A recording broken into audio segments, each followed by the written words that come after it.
하나님께서는 그런 엘리야에게 천사를 보내주셔서 좋은 떡을 먹게 하시고 마실 물을 마시게 하셔서 다시 하나님의 산 호랍으로 그렇게 달려가 하나님 만나고 또 거기서 새로운 사명받아 한 시대를 살리는 제자도 세우고 하나님의 역사를 증거하도록 그렇게 하나님께서는 은혜 베풀어 주시고 또 역사하시는 줄을 믿으시기 바랍니다.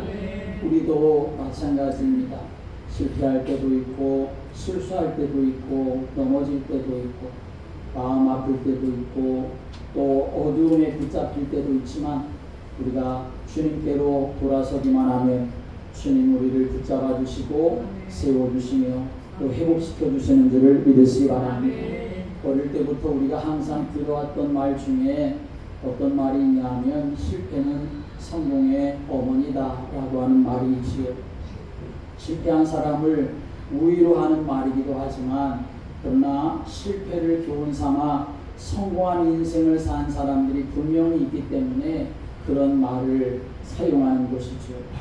역사에 좋은 흔적을 남긴 사람들은 한 번에 승승장구한 사람들이 아니라 그들이 여러 번 그렇게 실패하기도 하고 넘어지기도 했지만 그러나 그 실패를 경험 삼아서 교훈 삼아서 또 그들이 다시 일어섰기 때문에 또 승리한 사람이 될 수가 있었습니다.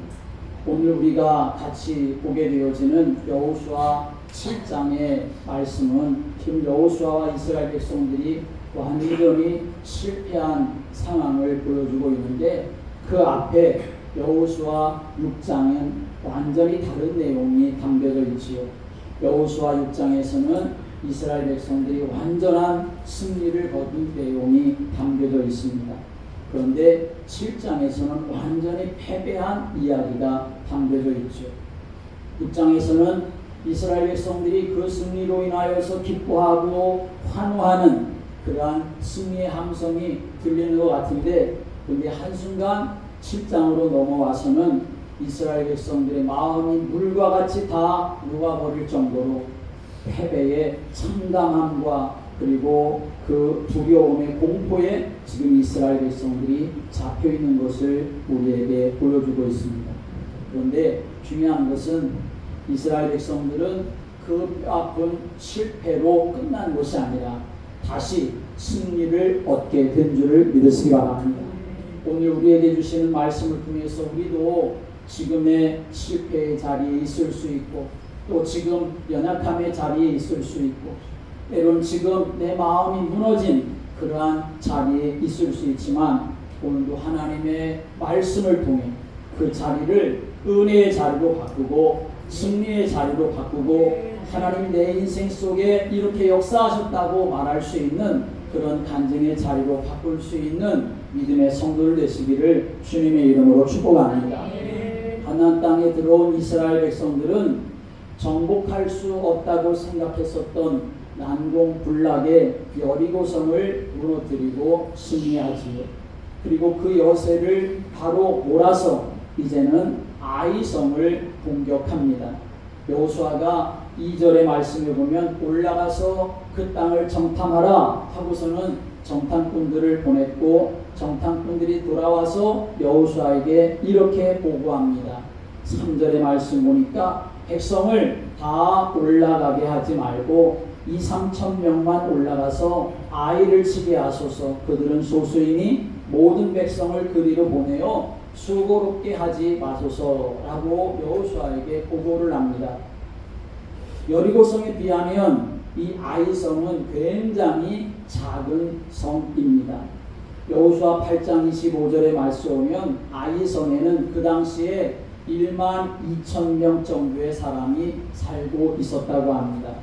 그러니 모든 백성들이 다 아이성에 가서 전투한다고 하는 것은 너무 번거로운 일이고 백성들을 수고롭게 하는 일이니 그 땅에는 몇 명 살고 있지도 않으니 우리가 한 3,000명, 2,000명쯤 그렇게 군사를 보내서 싸우면 능히 이길 것이라고 그렇게 예상을 했던 것이죠.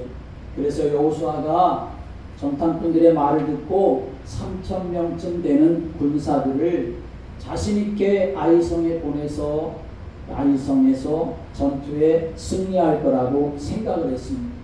그런데 전투에 임하자마자 이스라엘 백성들은 너무나 당황스러운 일을 맞이하게 되고 완전히 참패를 당하는 일이 일어나죠. 4절과 5절의 말씀 보면 이렇게 그 상황을 설명하죠. 함께 읽어볼까요? 4절 5절 시작. 백성 중 3,000명쯤 그리로 올라갔다가 아이 사람 앞에서 도망하니 아이 사람이 그들을 36명쯤 쳐 죽이고 성문 앞에서부터 스마림까지 쫓아가 내려가는 기탈에서 쳤으므로 백성의 마음이 녹아 물같이 된지라. 아멘. 이길 거라고 장담하고 나아갔던 3,000명의 그 군사들이 혼비백산에서 오히려 도망을 치기 시작했고 그 중에 36명은 죽음을 당하게 되었습니다.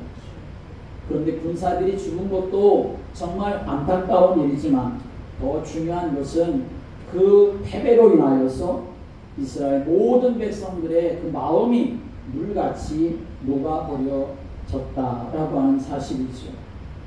싸울 생각조차 하지 못할 정도로 이스라엘 백성들이 여리고성에서는 그렇게 승승장구했는데 지금 아이성, 비교도 되지 않는 그 작은 아이성의 전투에서 완전히 참패해서 싸울 그러한 전기마저도 모두 다 상실해버리고 말았다는 것입니다. 여러분, 사실 이 마음이 녹아내렸다라고 한 이 표현을 우리가 지금 여기서만 보지는 않습니다. 이미 이스라엘 백성들이 여리고성에 들어오게 되어질 때에 이 가나안에 살고 있었던 사람들, 여리고에 살고 있었던 사람들, 이 사람들이 하나님이 함께 하시는 하나님의 백성들이 우리에게 온다라고 하는 소식을 듣고서는 이 가나안에 살고 있었던 사람들, 여리고성 사람들, 이방 사람들의 마음이 다 간담이 녹았다라고 미리 전에 우리가 이 말씀을 통해서 알 수가 있지요. 그래서 여리고성을 정탐하러 왔었던 그 정탐꾼들을 숨겨주던 기생 라합이 이렇게 말을 합니다. 우리가 듣자 곧 마음이 녹았고 너희로 말미암아 사람이 정신을 잃었나니 라고 말합니다. 이스라엘 백성들이 온다라고 하는 소식을 듣고서는 여리고성에 있는 사람들의 마음이 다 녹아버렸고 정신을 잃어버리게 될 정도였다라고 말하고 있는 거죠. 가나안의 원주민들과 거기에 있던 왕들도 이스라엘 백성들이 온다고 하는 소식을 듣고서는 정신을 잃어버릴 정도였습니다. 홍해를 가르고 요단 저편에서 아모리 사람의 왕들을 다 꺾어버리고 승리했었던 그 하나님의 백성이 그 하나님과 함께 이스라엘 백성들이 온다고 하는 소식을 들었기 때문에 그 모든 이방 사람들이 간담이 녹아버리고 정신이 지금 혼미하게 되어져 있었던 상황이었던 거죠. 그런데 이번에는 정반대로 이스라엘 백성들의 마음이 녹아버렸다는 것입니다. 적군이 가져야 될 그 두려움을 이스라엘 백성들이 오히려 갖게 되었다는 거죠. 왜 이렇게 되었을까요? 36명의 전사자가 생겼기 때문이겠습니까? 여리고성 전투에서는 한 명도 죽지 않았기 때문에 물론 이 작은 아이성의 전투에서 36명이라고 하는 사람이 죽었다고 하는 것은 정말 마음 아픈 일이고 큰 상실이 되었겠지만 그러나 이스라엘 백성들의 마음이 녹아버린 이유는 그것보다 더 이상 하나님이 우리와 함께 하시지 않는구나 라고 하는 그 공포 때문에 이스라엘 백성들은 마음이 지금 물같이 녹아버렸다는 것입니다. 앞서 여리고성을 정복했을 때에는 이스라엘 백성들의 사기가 충천했습니다. 하나님이 함께 하셨기 때문이라고 승리하며 노래했습니다. 하나님이 지금 이렇게 우리와 함께 하시니까 앞으로도 우리를 대적할 만한 그 누구도 있을 수가 없을 것이라고 그렇게 자신있게 그렇게 그들은 행진하며 노래했을 것입니다. 그런데 아이성 전투에서는 완전히 패배해서 충격 정도가 아니라 마음이 녹아버리는 그런 상황이 지금 이스라엘 백성들에게 닥치게 되었던 거죠. 여러분, 싸움을 하는 사람에게 가장 중요한 것은 승리할 수 있다는 확신이고 자신감 아니겠습니까? 그런데 지금 이 아이성 전투에서 패한 이스라엘 백성들은 그 자신감, 확신은 온데간데 없이 다 사라져버리고 두려움과 공포에 완전히 사로잡혀 있었던 것입니다. 왜 이스라엘 백성들이 이렇게 실패하게 되었을까요? 여러분, 우리가 실패라고 하는 말을 잘 생각해야 합니다. 실패라고 하는 것은 내가 원하거나 또는 계획했던 대로 그 결과를 얻지 못하거나 뜻한 대로 되지 않고 오히려 어그러지고 망가진 것, 그것을 실패라고 이렇게 말하지요. 그런데 사실 진정한 실패라고 하는 것은 실패한 것으로 끝났을 때, 그리고 그 실패 속에 여전히 머물러 있을 때, 그것이 사실은 진정한 실패입니다. 실패했으니 틀렸네, 실패했으니 안 되네 하고 그것으로 끝난다고 하면 그것은 진정한 실패라고 하는 것이죠.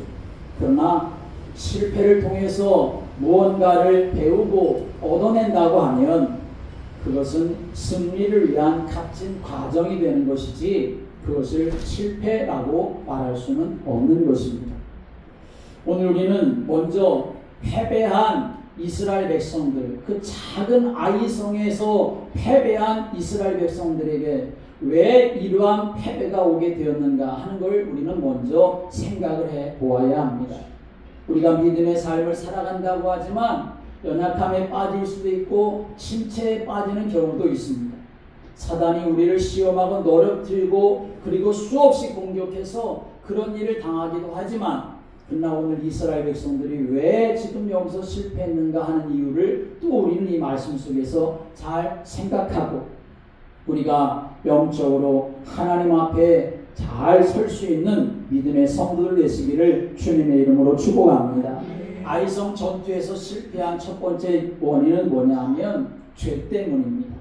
한 개인의 죄가 공동체의 죄가 될 수가 있음을 오늘 우리는 또 여기서 보아야 합니다. 1절 말씀에 보면 이스라엘 자손들이 온전히 바친 물건으로 말미암아 범죄하였으니 이는 유다 지파 세라의 장손 삭디의 손자 갈미의 아들 아간이 온전히 바친 물건을 가졌습니다. 여호와께서 이스라엘 자손들에게 진노하시니라 라고 말씀합니다. 이스라엘이 아이성 전투에서 패한 이유가 무엇인지를 잘 알려주는 말씀입니다. 아간이 하나님의 명령을 어기고 죄를 범했기 때문이지요. 그래서 하나님께서 이스라엘에게 진노하셨다라고 말씀합니다. 하나님은 여리고성을 이제 정복하는 전투에 앞서서 뭐라고 미리 말씀하셨느냐 하면 그 어떤 전리품도 너희들이 취하지 말고 하나님께로 다 바쳐라 라고 이렇게 말씀하셨습니다. 그런데 아간이라고 하는 사람이 그 여리고성 전투가 끝난 다음에 사람들 몰래 그 노략물들 가운데 자기가 취한 것이 있었습니다. 그것은 뭐냐면 시날산의 외투 한 벌과 은 200세겔과 50세겔 되는 금 덩어리 하나를 사람들 몰래 자기가 숨겼습니다. 그것을 보고 탐내어서 자기가 숨겼습니다.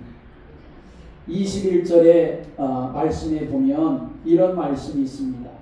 한번 읽어볼까요? 21절 읽어볼까요? 시작. 내가 요약한 물건 중에 시날산의 아름다운 외투 한 벌과 은 200세겔과 그 무게가 50세겔 되는 금덩이 하나를 보고 탐내어 가졌나이다. 보소서, 이제 그 물건들을 내 장막 가운데 땅속에 감추었는데 은은 그 밑에 있나이다 하더라. 여러분, 아간이 하나님께서 여리고성 전투에 임하기 전에 이미 하셨었던 말씀을 아간이 어겼습니다. 죄를 지었던 것이죠. 그런데 아간이 지금 여호수아에게 이렇게 자기가 이 시를 짓고 하는 이 말을 우리는 잘 주목해서 보아야 합니다. 뭐라고 말했냐 하면 함께 하겠습니다. 보고 탐내어 가졌나이다.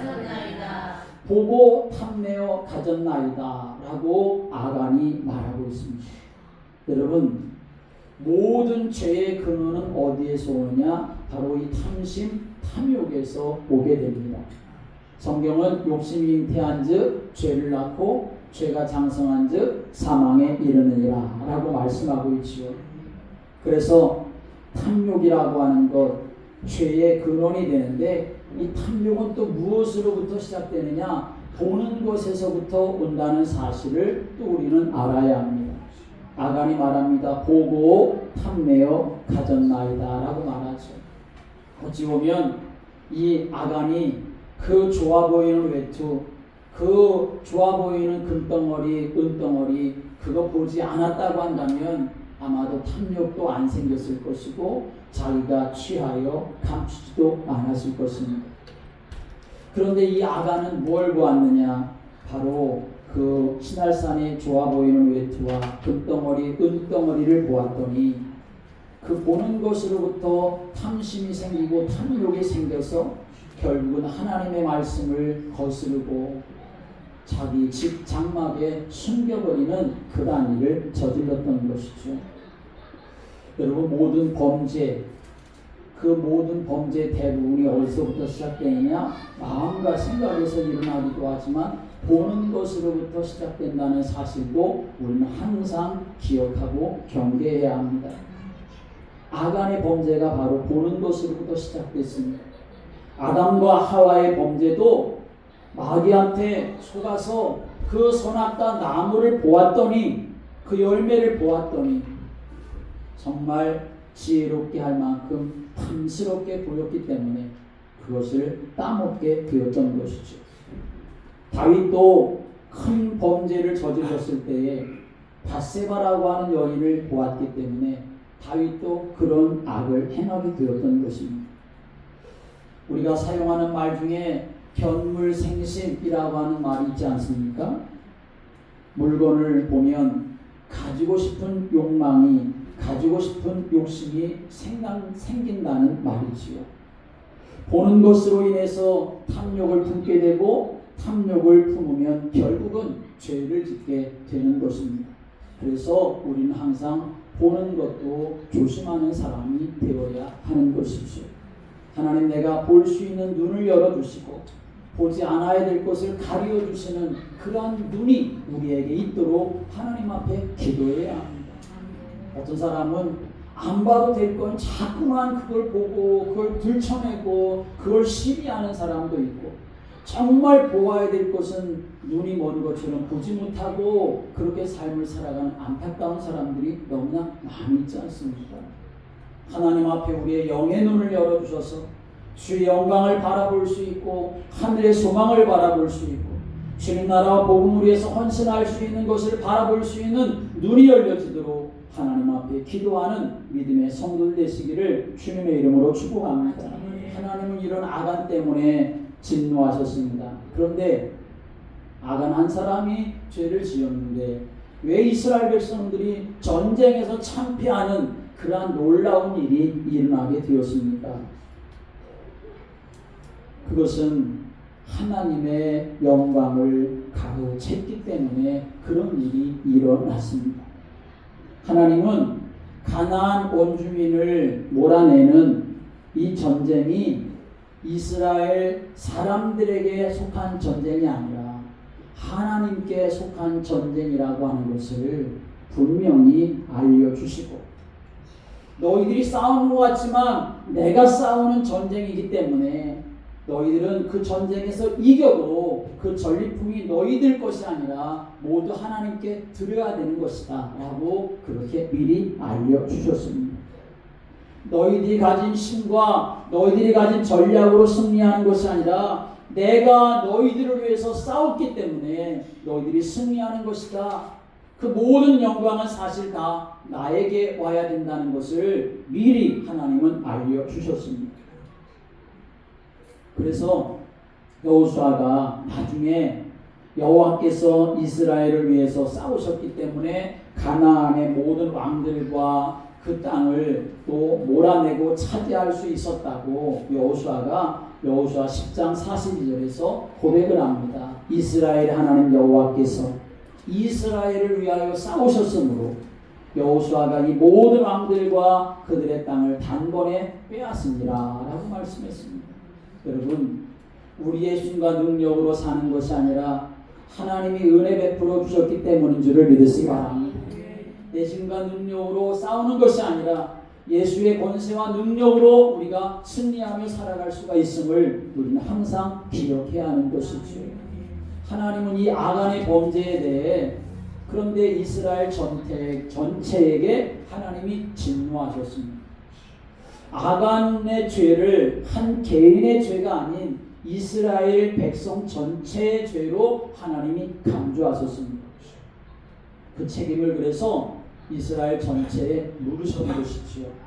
그래서 그걸 결국은 그 전쟁에서 완전히 참패하게 되었습니다.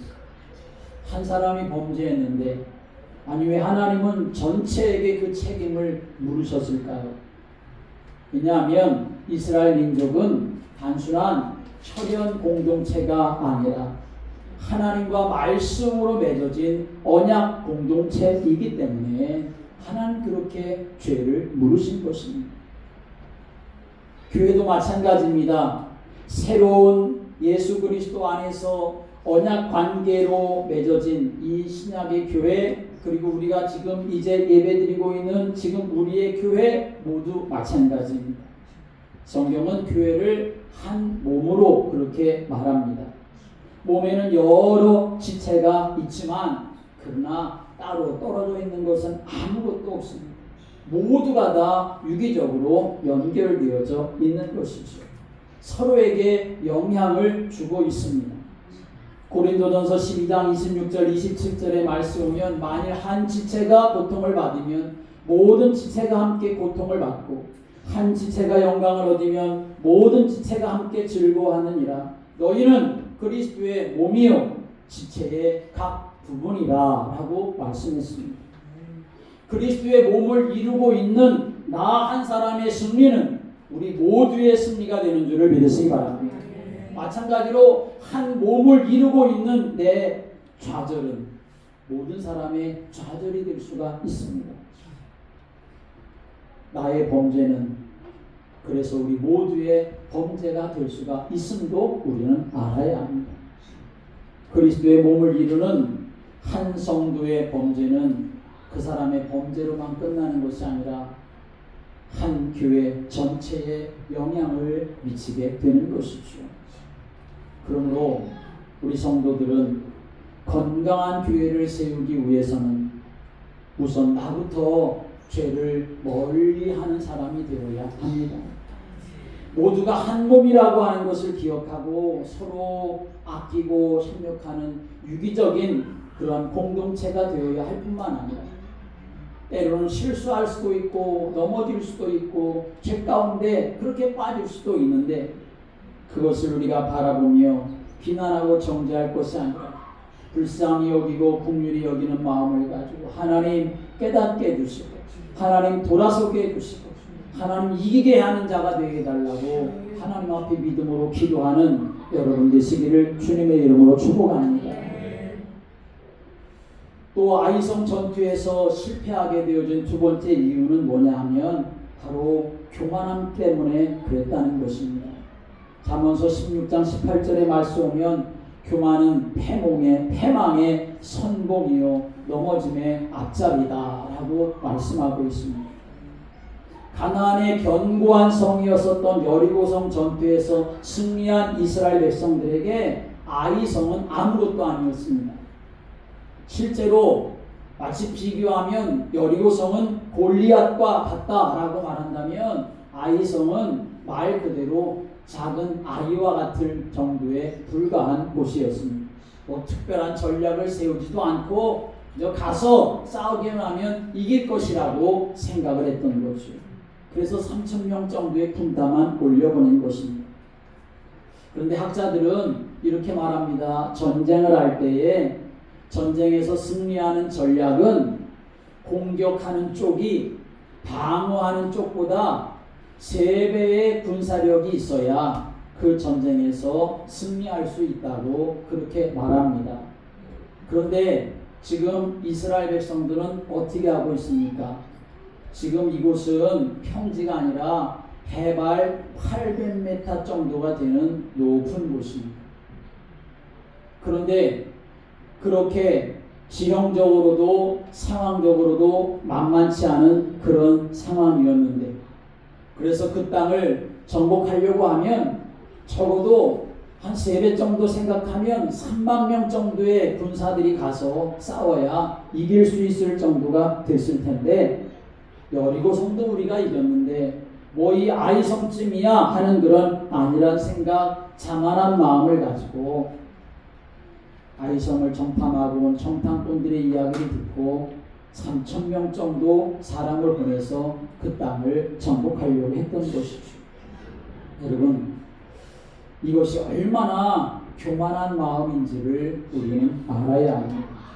3절 말씀에 오면 백성을 다 올라가게 하지 말고 2,000~3,000명만 올라가서 아이를 치게 하소서. 그들은 소수이니 모든 백성을 그리로 보내어 수고롭게 하지 마소서. 이 말은 매우 정말 교만한 표현입니다. 그들은 자신들이 가지고 있는 어떤 능력으로 이길 수 있을 것이라고 착각하고 있었던 거죠. 착각한 정도가 아니라 실제로 하나님은 전혀 의지하지 않고, 그리고 자기들의 숫자로 이겨보겠다고 아이성에 나아가게 되었던 것입니다. 결과는 어떻게 됐습니까? 생각지도 못한 일이 일어나게 되었던 거죠. 여러분, 교만이라고 하는 것은 하나님을 의지하지 않는 것입니다. 하나님 없이도 얼마든지 살 수 있다고 생각하는 것입니다. 하나님의 은혜 없이도 얼마든지 내 뜻대로 해나갈 수 있다고 생각하는 것입니다. 교회도, 직장도, 가정도, 일도, 인간관계도 내 의지대로 내가 다 통제할 수 있다고 생각하는 것, 그게 바로 교만함입니다. 그런데 중요하게 알아야 될 것은 이 교만함이 뭐냐? 바로 죄의 본질이라고 하는 사실을 우리는 알아야 합니다. 그러니 하나님이 그 교만함을 그냥 놔두실 리가 있으시겠습니까? 천사가 내가 하나님처럼 높아지겠다 교만함을 가졌을 때에 그 천사는 바로 하나님으로부터 내침을 당하게 되고 말았던 것이죠. 마귀가 아담과 하와를 속일 때 너희들이 죽지 않을 거야, 너희들이 하나님처럼 될 수가 있을 거야, 교만함을 갖게 하고 부추겨서 결국은 아담과 하와가 실패하고 완전히 망하게 된 것 아니겠습니까? 그런데 안타깝게도 이 땅을 살아가는 많은 사람들이 얼마나 교만한지 모릅니다.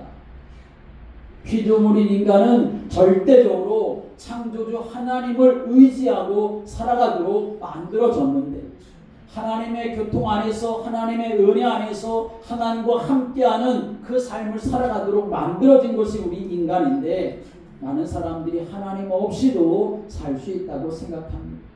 그래서 하나님을 두려워하지도 않습니다. 오히려 하나님 나라를 대적하고 창조 질서를 거스르면서도 하나님 심판을 두려워하지도 않습니다. 그러나 우리가 분명 기억하고 알아야 합니다. 하나님은 교만한 자를 물리치신다 하는 것입니다.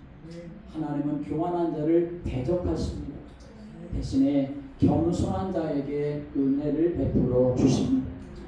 잠언서 16장 18절에 분명히 말씀합니다. 교만은 패망의 선봉이고 거만한 마음은 넘어짐의 앞자리다 라고 말씀합니다. 이스라엘 백성들이 아이성 전투에서 실패한 것은 숫자가 적었기 때문이 아닙니다. 그들에게 어떤 전략이 없었기 때문이 아닙니다. 하나님 없이 무엇인가 해보겠다고 하는 그 교만함이 그들을 실패하게 만들었던 것이죠. 오늘 여러분, 우리가 그저 하루하루를 사니 그저 어제가 오늘 같고 오늘이 내일 같거니 하며 삶을 살아간다고 하면 그것은 우리가 무지함 속에 있을 뿐만 아니라 교만함 속에 있는 것입니다.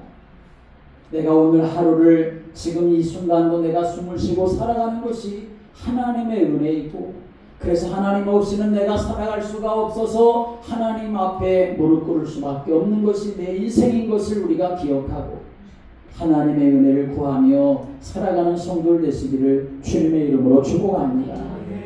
세 번째로 이스라엘 백성들이 아이성에서 패배한 이유는 하나님께 구하지 않았기 때문에 실패하고 말았던 것입니다. 아이성 전투의 패배는 아간이 지은 죄가 결정적인 요인이긴 했습니다. 그런데 엄밀하게 따지면 지도자인 여호수아의 실수도 있었습니다. 그것은 하나님의 뜻을 구하지 않았기 때문에 그런 것입니다. 정탐꾼들이 돌아와서 우리가 2-3천 명 정도만 가서도 이길 것이라고 정탐 보고를 했다고 하면 여호수아는 그 다음에 그 문제를 가지고 하나님께 가지고 나아가 하나님 어찌 해야 될까요? 그렇게 하나님 앞에 물었어야 될 건데 여호수아는 그렇게 하지 않았습니다. 여리고성을 정복할 때 그는 철저하게 하나님의 지시를 받았습니다. 구체적인 지시를 받았습니다.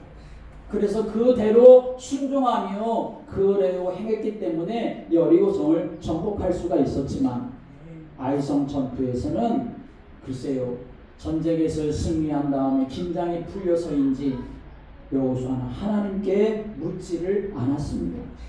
성경 어디를 봐도 아이성 전투를 앞두고 하나님 앞에 기도했다, 하나님 앞에 물었다, 하나님께 구했다, 그런 표현이 전혀 없습니다. 사람은 무언가 큰 것을 성취하고 나면 더 이상 기도를 더 이상 하지 않는 기도를 쉬는 죄를 범하기 쉽습니다. 여호수아도 한편 이런 모습을 갖지 않았나 하는 생각을 해볼 수 있죠. 여러분, 우리가 하나님의 뜻을 구하지 않고 스스로 내가 결정하고 행하는 것은 하나님 앞에 명백한 죄가 된다는 사실을 우리는 알아야 합니다. 이스라엘이 하나님의 뜻을 구하지 않고 이런 경우가 있었습니다.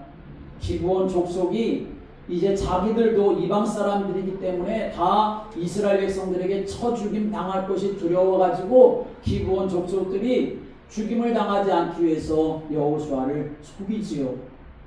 다 헤어진 옷을 입고 다 헤어진 배낭에다가 말라 비틀어진 빵 조각들을 담아가지고 여호수아를 찾아옵니다. 그러면서 우리는 먼 데서 온 사람들입니다 하면서 우리는 당신들과 화친을 맺고 싶습니다. 우리를 좀 받아주십시오 라고 이렇게 여호수아에게 요청을 하지. 그런데 그때 여호수아는 그때에도 하나님 분명히 가나안 사람들과 언약을 맺지 말아라, 받아주지 말아라, 모두 다 진멸하라 하셨는데 여호수아는 그렇게 하지 않고 하나님께 묻지 않고 그 사람들을 다 그대로 받아들여 주게 되어집니다. 그래서 결국은 또 하나님으로부터 책망받게 되어지는 일이 일어나게 되어지죠. 성경에 보면 하나님께 항상 가장 잘 많이 물었던 사람은 다윗이라고 말할 수 있습니다. 다윗이 끊임없이 하나님께 묻고 또 물었습니다. 블레셋과의 전쟁을 할 때에도 다윗이 하나님 앞에 전쟁에 대해서 하나님께 묻습니다. 사무엘하 5장의 말씀 오면 다윗이 여호와께 여쭈어 이르되 내가 블레셋 사람에게로 올라가니까 여호와께서 그들을 내 손에 넘기시겠나이까? 라고 하나님께 뜻을 구하며 묻습니다.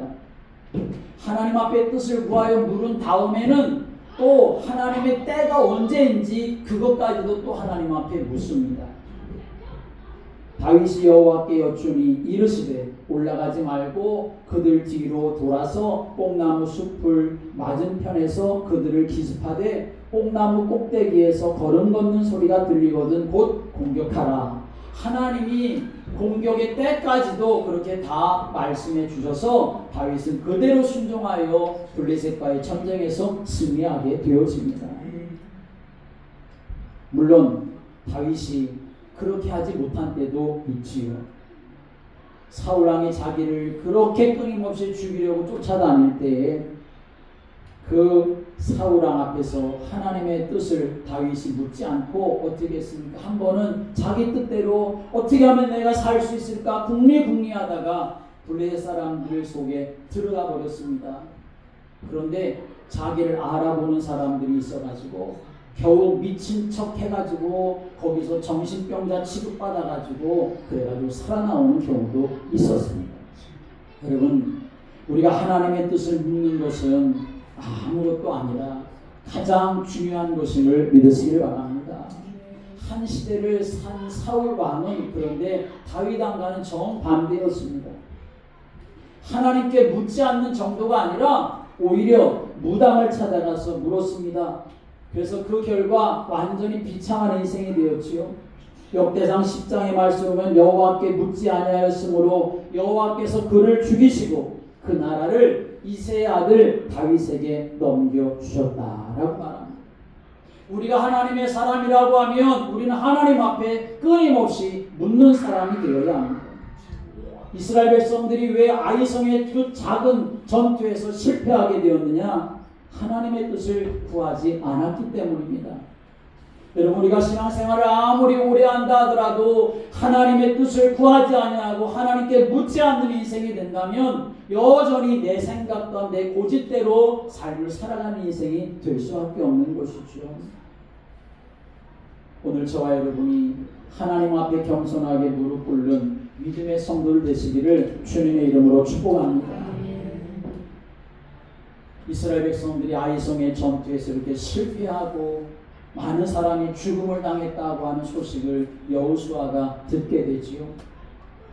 그런데 여호수아가 그 소식을 듣고서는 듣자마자 어떻게 하냐면 6절에 이렇게 말합니다. 6절 말씀 같이 읽겠습니다. 여호수아가 옷을 찢고 이스라엘 장로들과 함께 여호와의 궤 앞에서 땅에 엎드려 머리에 깃불을 뒤집어 쓰고 정을 들고 있다가. 여호수아는 패배 소식을 듣자마자 자신의 옷을 찢고 장로들과 함께 여호와의 궤 앞에 엎드렸다라고 말합니다. 그리고 머리에 깃불을 뒤집어 쓰고 저물도록 있었다라고 말합니다. 여호수아가 패배한 이후에 가장 먼저 했었던 일은 여호와 앞에 엎드려 무릎을 꿇고 하나님 앞에 기도했다고 하는 사실입니다.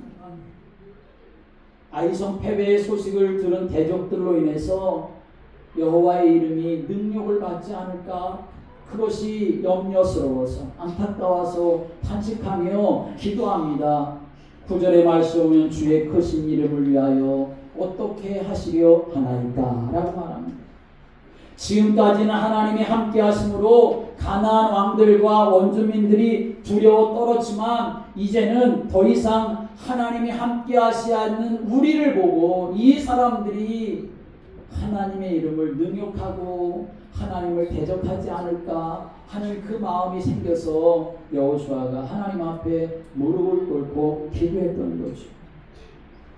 그런데 하나님은 놀랍게도 그렇게 회개하며 탄식하며 기도하고 하나님 앞에 엎드려 있는 여호수아에게 말씀하십니다. 일어나라 라고 이렇게 말씀하시면서 이스라엘 백성들이 왜 이 전쟁에서 참패했는지 알려주시고 그 죄를 이스라엘에서 완전히 없이 하시도록 하나님 말씀하십니다. 그래서 여호수아는 그 말씀 따라 범죄한 사람을 찾아내게 되고 그 죄를 모두 하나님 앞에서 사람들 앞에서 밝히 드러내고 그리고 그 죄를 모두 다 끊어버리고 아간과 그의 식구들을 모두 다 죽이고 그래서 하나님의 말씀대로 다시 아이성을 이제 공격해 완전하게 승리하는 역사가 일어나게 되어집니다. 여호수아는 패배한 이후에 가장 먼저 장로들과 함께 하나님 앞에 무릎 꿇었다는 사실입니다. 그 어느 때보다도 절박하고 그 어느 때보다도 간절했겠지요. 그리고 패배한 이유를 모두 청산했습니다. 여러분, 우리는 실패할 수도 있고 넘어질 수도 있습니다. 침체에 빠질 수도 있습니다. 왜 목사라고 죄 가운데 없겠습니까? 왜 신앙생활 오래 한 사람이라도 침체하지 않겠습니까? 근데 중요한 것은 패배할 수도 있고 실수할 수도 있지만 그 다음이 중요한 것이죠. 함께 하겠습니다. 그 다음이 중요합니다. 처절하게 패배했다 해도 하나님 사람은 그 어느 때보다 겸손하게 무릎 꿇고 그분의 음성을 구해야 합니다. 그리고 다시 일어나서 도전을 해야 합니다. 하나님께 무릎 꿇지 않고 그 패배를 통해 아무것도 배우지 않는 사람은 결국 영원히 패배하는 사람이 될 수밖에 없겠지요. 때로 자꾸 넘어져서 의욕이 없는 분이 계십니까? 때로 내가 결심했는데 쉽게 넘어져서 포기하려고 하시는 분은 계시지 않습니까? 중요한 것은 지금부터가 중요한 것입니다. 주저앉아 있지 말고 하나님 앞에 무릎 꿇고 하나님 앞에 더 겸손하게 나아가 하나님의 뜻을 구하고 하나님의 은혜를 구하는 믿음의 성도가 될 때 그 실패의 자리는 승리의 자리가 될 수 있도록 하나님이 역사하실 줄을 믿습니다. 우리가 믿는 예수 그리스도, 우리를 구원하신 예수 그리스도, 그분은 바로 우리가 사망의 자리에 있을 때, 멸망의 자리에 있을 때, 빛의 자리에, 어둠의 자리에 있을 때, 마귀한테 종노릇하며 있었던 그러한 자리에서 우리를 구원하신 분 아닙니까? 지금도 우리에게 그렇게 은혜 베풀어 주시기를 기뻐하시는 분인 줄을 믿습니다. 오늘도 그 하나님의 은혜를 구하고 하나님의 영광을 바라볼 수 있는 눈을 갖고 죄를 끊어버리고 하나님 앞에 무릎 꿇고 기도하여 하나님 주신 은혜를 누려가고 경험하며 하나님이 함께 하시는 증거를 모든 사람들에게 나타내 보이는 믿음의 성도들 되시기를 주님의 이름으로 축복합니다. 기도드리겠습니다. 하나님, 우리가 연약합니다.